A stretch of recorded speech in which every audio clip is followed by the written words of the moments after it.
పంటలకు సరైన గిట్టుబాటు ధర రాక రైతులు తీవ్ర ఇబ్బందులు పడుతున్నారు. సాగులో ఉత్పత్తి ఖర్చులు ఏటికి ఏడు పెరుగుతుండడం, ఆదాయ మార్గాలు అదే స్థాయిలో తగ్గుతున్నాయి. ఇలాంటి పరిస్థితులు ఉన్న నేపథ్యంలో వ్యవసాయ అనుబంధ రంగాల్లో ఉత్పత్తి ఖర్చులను తగ్గించి అధిక దిగుబడులు వచ్చేలా చేస్తూ రైతుకు అండగా నిలుస్తోంది అజొల్లా. మరీ ముఖ్యంగా వరి సాగులో కీలక పాత్ర పోషించడంతో పాటు పాడి రైతులు, ఇతర జీవాలు పెంచే రైతులకు వాటికి అవసరమైన మేత, దానా ఖర్చులను తగ్గిస్తూ మంచి లాభాలు కలిగిస్తోంది. అయితే దీని ప్రయోజనాలేంటి, ఎలా తయారు చేసుకోవచ్చో తెలియజేస్తున్నారు ఘంటసాల కృషి విజ్ఞాన కేంద్రం శాస్త్రవేత్త డాక్టర్ వెంకటలక్ష్మి.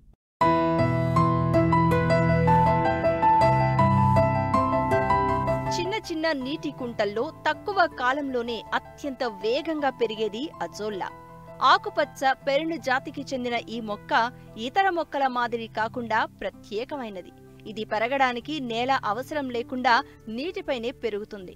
అన్ని మొక్కల్లా కాకుండా దానికి అవసరమైన నత్రజని ఎరువులను వాతావరణం నుండి నేరుగా పొందగలదు. అంతేకాదు పంటల్లో అధిక దిగుబడిని పెంచడం, మేత, దాణా కొరతను తీర్చడంలో కీలక పాత్ర పోషిస్తుంది.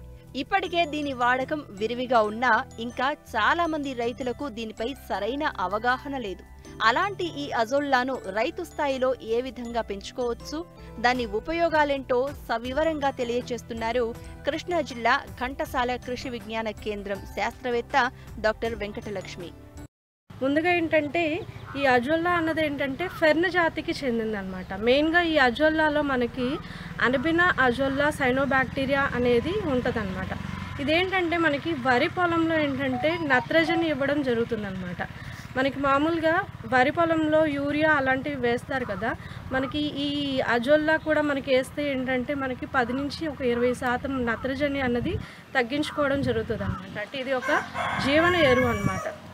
ఈ మెయిన్గా ఏంటంటే ఇటు రైతులు వరి పొలంలోనే కాకుండా నెక్స్ట్ పశుగ్రాస కింద కూడా దీన్ని వాడడం జరుగుతుంది అనమాట. ఇప్పుడు మామూలుగా పొలాల్లో ఎట్లా కెమికల్ ఫర్టిలైజర్స్ కాకుండా ఆర్గానిక్ ఫార్మింగ్ చేయాలి అన్నట్టు, అట్లాగే ఏంటంటే పశువులు పెంచే వాళ్ళని, కోళ్ళు, నెక్స్ట్ ఆవులు, గేదెలు పెంచే వాళ్ళకి కూడా ఏంటంటే ఒక ఆర్గానిక్ ఫీడ్ లాగా ఈ అజొల్లా అన్నది ఉపయోగపడుతుంది అనమాట. మెయిన్గా ఏంటంటే ఈ అజొల్లాలో కూడా ఏంటంటే మనకి ఎక్కువగా కెరోటిన్ పదార్థం అన్నది, బి వైటమిన్ అన్నది ఎక్కువ ఉండడము, అట్లాగే ఈ లిగ్నిన్ శాతం అనేది తక్కువ ఉంటుంది అనమాట ఈ అజొల్లా. అలా ఉండడం వల్ల ఏంటంటే అటు జీర్ణాశయం ఏంటంటే త్వరగా తినడం, త్వరగా అరుగుదల శక్తి ఈజీగా ఉంటుంది అనమాట. అందుకని ఆర్గానిక్ ఫీడ్గా కూడా చాలామంది రైతులు దీన్ని ప్రిఫర్ చేస్తున్నారనమాట.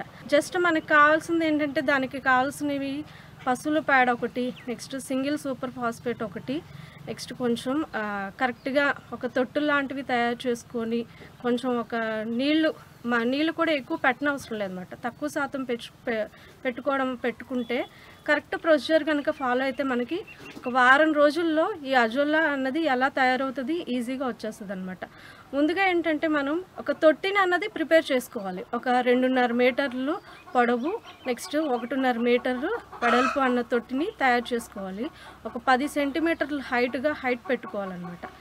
ఫస్ట్ స్టార్టింగ్ అది వేసిన తర్వాత దాని మీద ఒక పాలిథిన్ షీట్ లాంటిది పరుచుకున్నాక ఆ షీట్లో మనం ఏంటంటే ఫస్ట్ స్టార్టింగ్ ఒక 30 నుంచి 35 కిలోలు పుట్టమట్టి, అంటే సారవంతమైన మట్టి దాని మీద వేసుకోవాలన్నమాట. వేసిన తర్వాత నెక్స్ట్ ఏంటంటే ఒక 4 నుంచి 5 కిలోల పశువుల పేడ ఒక 10 నుంచి 15 లీటర్ల నీటితో బాగా గుజ్జుగా కలుపుకొని ఆ పశువుల పేడని ఆ పుట్టమట్టిలో కలుపుకొని దాని తర్వాత నెక్స్ట్ కొంచెం వాటర్ అన్నది ఒక 10 సెంటీమీటర్లు నింపుకొని నెక్స్ట్ మనకి ఈ అజొల్లా మదర్ కల్చర్ని, అంటే 1 నుంచి 15 కిలోలు ఈ అజొల్లా మదర్ కల్చర్ని అందులో వేసిన ఒక వారంకి మనకేంటంటే 1 కిలో మదర్ కల్చర్ నుంచి ఒక 6-8 కిలోల అజొల్లా కల్చర్ అనేది రావడం జరుగుతుంది అనమాట. అలా వేయడం వల్ల ఏంటంటే నెక్స్ట్ చక్కగా అటు మనం వరి పొలంలో వేసుకోవచ్చు, నెక్స్ట్ మనం ఇటు డైరీకి, కోళ్ళకి, ఆవులకి, గేదెలకు కూడా వేసుకుంటాం అనమాట. అలా వేయడం వల్ల పాల శాతం దిగుబడి పెరుగుతుంది, అలాగే పాల నాణ్యత బాగుంటుంది, పాల ఉత్పత్తి కూడా బాగా రావడం జరుగుతుంది. అట్లాగే వరి పొలంలో ఏంటంటే మనకేంటంటే నత్రజని అన్నది బాగా రావడం జరుగుతుంది.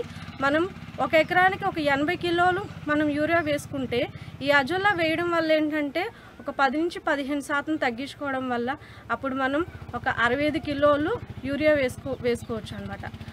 దీనివల్ల ఏంటంటే అటు పొలాల్లో మనం ఈ ఎరువుల మీద ఖర్చు తగ్గించుకోవచ్చు. అట్లాగే ఇటు మన పశుగ్రాసం దగ్గరకు వచ్చేసరికి పౌల్ట్రీ ఫీడ్ కూడా ఏంటంటే మనం ఆర్గానిక్గా ఇవ్వడం వల్ల ఏంటంటే పాల నాణ్యత బాగుంటుంది. అట్లాగే ఆ పాలు మనం తాగడం వల్ల ఏంటంటే మనం కూడా మంచి ఫుడ్ తీసుకోవడం జరుగుతుందన్నమాట.